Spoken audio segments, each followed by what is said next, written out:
السلام علیکم ورحمۃ اللہ وبرکاتہ. وعلیکم السلام ورحمۃ اللہ وبرکاتہ.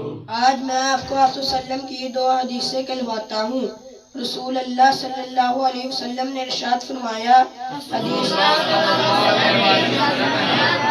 حدیث نمبر 1. حدیث نمبر 1. بین العبد وبین الکفر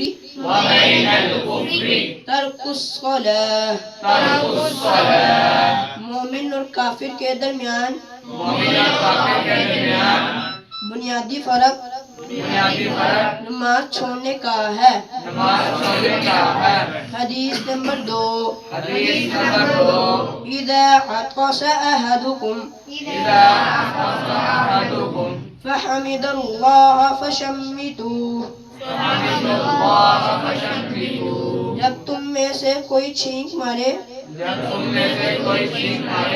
اور وہ الحمدللہ کہے تم اسے یرحمک اللہ کہو. میرے پیارے ساتھیوں، آپ ان حدیثوں پر عمل کریں گے؟ جی انشاءاللہ.